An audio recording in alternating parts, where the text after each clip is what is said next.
and let us all do we can to build a better future. Well, apparently, as of like 2 days ago, Biden is pardoning pot users, sort of, in a way, What? in a manner of speaking. Uh, he's he says, as I've said before, no one should be in jail just for using or possessing marijuana. Today, I am taking steps to end our failed approach. Allow me to lay them out.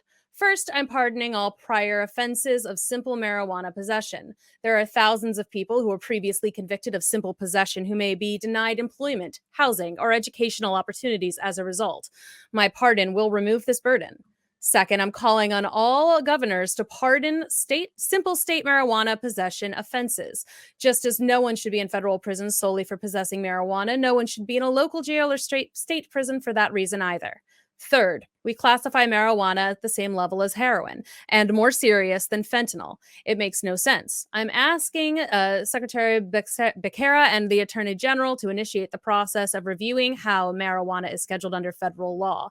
I'd also like to note that as federal and state regulations change, we will still need important limitations on trafficking, marketing, and underage sales of marijuana. Sending people to jail for possessing marijuana has upended too many lives for conduct that is legal in many states. That's before you address the clear racial disparities around prosecution and conviction. Today, we begin to right these wrongs. So I would like Elon Musk gave a thumbs up to it, I guess. good job for Elon Musk. I don't care. First, I would like to talk about. I want to go through basically each and every single one of this Twitter thread. So, starting off with, I am pardoning all prior federal offenses of simple marijuana possession. That means very little. Prior federal offenses does not include anybody who's currently serving time. It doesn't include anyone who is serving time at a local level either. It's only federal offenses, people who are out, which great, awesome. I'm all for it.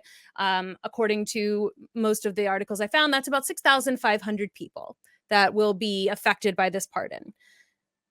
In 2019, 500,000 people were imprisoned for marijuana-related offenses, but sure, we'll start with 6,500. Awesome. We'll start with that. But I just think it's interesting that everyone is talking about this like it's some major win when it's a very, very limited thing that he's actually doing. Prior federal offenses, not current and not state, not local.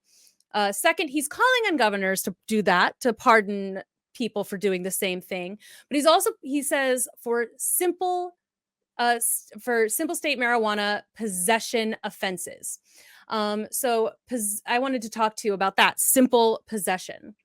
Because that's something different. Simple marijuana possession charges relate to when a person has smaller amounts of marijuana, presumably meant for personal use. It can also apply to when a person distributed but did not sell a small amount of marijuana. This pardon will not apply to any other marijuana possession charges such as conspiracy, distribution, or possession with the intent to distribute. So again, simple possession means very, very little. If you had a tiny bit of marijuana, probably it was just for yourself. And those are people, people like buy it in California, go to Texas, and then they can get arrested for the same, for like having it, So he's asking the governors to maybe possibly do something about that. Again, that's the bare minimum. I find this insulting in many ways because look, Biden, on the off chance someone tells you this, but through executive order, you can legalize cannabis. Through executive order, like it's all said and done. There's nothing, you don't have to pardon anybody. I mean, of course, obviously there's many innocent men and women behind bars who have been in prison because of that crime bill that you wrote. And I'm pretty sure we're going to be talking about that a little bit later. Mm-hmm. Who are behind bars for carrying a small ounce of weed. We've done stories where someone has served behind bars for a small ounce of weed for 10 years, 15 years, and they're a nonviolent offender. And obviously 15 years in prison, it can severely impact anyone's mental health. So Biden, your policies have destroyed millions upon millions of lives here in America. And you think partying just, I mean, you were an advocate for locking people up because what? They had possession of marijuana? Can continue on. So his third tweet here is talking about we classify marijuana at the same level as heroin and more serious than fentanyl. So he's asking to initiate the process for reviewing how it's scheduled under federal law. Okay, so just that by itself is awesome. Like, yes, absolutely, but we should have descheduled marijuana years and years ago. Because right now, again, it's under the same level as heroin. It's a Schedule 1 drug, which means no one is going to be getting grants to do any kind of actual study about marijuana, which means it can't be descheduled because they're not going to ever be able to find enough proof that it actually is useful in medicinal circumstances, or it's not, or they're not going to be able to find the proof about how harmful it isn't. Because as long as it's still under a Schedule 1 rating, it's almost impossible to get the grants to do any kind of actual study on it. So one of the interesting things I discovered while I was researching the story was that even though Biden ran on a campaign promise to try and fix the inequalities and the injustices in our prison system and in our legal system, one of the things that he was waiting for was more research to be done on cannabis specifically before he was going to start changing anything. But again, until it's descheduled, it won't happen. So it's so easy to say, yes, we're going to decriminalize it. We're going to do this. We're going to, we're going to get people out of prison who shouldn't be in there because they had it. But he's been waiting for years now for the research that will never happen because it can't. Which, Wow. Again, yeah. I just want to point this out here. There is no need for research. Other countries have done it. People have done it independently on their own. Cannabis is not something dangerous. Cannabis has been around for quite some time. I would also like to point out to our viewing audience that it wasn't too long ago where in the early 1900s, you could pick cannabis up at a local pharmacy. It was like that all the way up until the 1930s. And then the United States decided to get a little crazy, and it got crazier with Prohibition, but then it came in Prohibition's crazier, bigger brother called the War on Drugs. And the War on Drugs has been very profitable for the prison industrial complex. So this whole idea of pardoning a few people, this isn't even crumbs, but yet you see so many vote blue no matter who people jumping up for joy saying, oh, Biden's got this election in the bag. You're pardoning only a pitiful handful of people, when in all reality, millions of people should be released. Well, he's not releasing anybody. Yeah, I know that, but what I'm saying, like, ideally, millions of people should be released because of this ridiculous war on drugs. I also want to add on to this point again. In 2018, Daniel and I covered the Exoneration Project, where 16 black men were proven innocent for crimes that they did not commit because of 4 corrupt Chicago police officers putting drug evidence on them and so much worse on them. Because these officers need to meet their quotas, and they were also corrupt as hell. Again, why are we even having this conversation? He's not really helping out people. These are just a word salad, and I'm willing to bet that he's just going to backpedal on this one, very similar to like how he did with student debt forgiveness. Oh yeah, for sure. And again, the timing of this is incredibly. It was done on purpose. Right before the midterm elections, you got Biden-Harris administration saying, well, we're going to be pardoning the people who were charged with possession in order to make people, again, not think about it too carefully. Like that, the way that they've been phrasing it does sound like they're going to give a blanket forgiveness to everyone who's currently serving in prison or jail for having weed on them. But it's not. And it's like he keeps promising, oh yes, we're going to look into pardoning other nonviolent offenders and et cetera, et cetera. But it's just saying that isn't doing anything. Like even this, it stops short of decriminalization. And decriminalization is a popular idea for both parties. About 80% of House Democrats and are in favor of decriminalizing it. Republicans are a little bit closer to a 50-50 mark, but still the majority Republicans are in favor of decriminalizing it. It's like a popular thing to do right now. So the fact that he hasn't yet, I'm still a little bit unsure as to like what is actually stopping him, because it would only help, but he's not. He is, again, putting it into the hands of the states as much as he can, which may be in order to appease Republicans who would prefer that, to have more things in the hands of the states, but it also washes his hands of it, because he can say, oh, look, I tried. I said to do this. I started something. It's not my fault if the states individually have decided to not follow suit. And it just allows him to seem like he's doing something and then to actually do nothing at all. And it is, again, I've said this before on this show, it's all about optics. Mm-hmm. And it's getting really, it's always been blatant, but it's getting worse. I also want to just highlight this right here. Sending people to jail for possessing marijuana has been upended too many times for conduct that is legal in many states. That's before you address the clear racial disparities around prosecution and conviction. Today, we begin to right these wrongs that you created, Joe.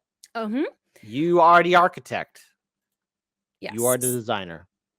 So that was another thing that I was going to bring up. So in 1977, Biden with James Eastland of Mississippi pushed for mandatory minimum sentences that would limit the judge's discretion in sentencing, and his relationship with Strom Thurmond, who became his co-author on a whole bunch of bills that effectively rewrote our nation's justice laws with the intention of putting more people behind bars. So his whole thing since the 70s has been he's been on record saying lock those SOBs up. He was trying to get any money he could get into prison is who he was trying to get into prison. This is an article from Bunk History. In 1989, with the violent crime rate continuing to rise as it had since the late 70s, Biden lamented that the Republican president, George H.W. Bush, was not doing enough to put violent thugs in prison. In 1993, he warned of predators on the streets, and in 1994 Senate floor speech, he likened himself to another Republican president. Every time Richard Nixon, when he was running in 1972, would say law and order, the Democratic match or response was law and order with justice, whatever that meant. And I would say lock the SOBs up. So he's like, as far back, as soon as he started in the Senate, essentially, he was not about, like, the Democrats were at least law and order with justice. And he's like, that means nothing at all. Just put him in prison. And he kept creating bills to make sure that would happen.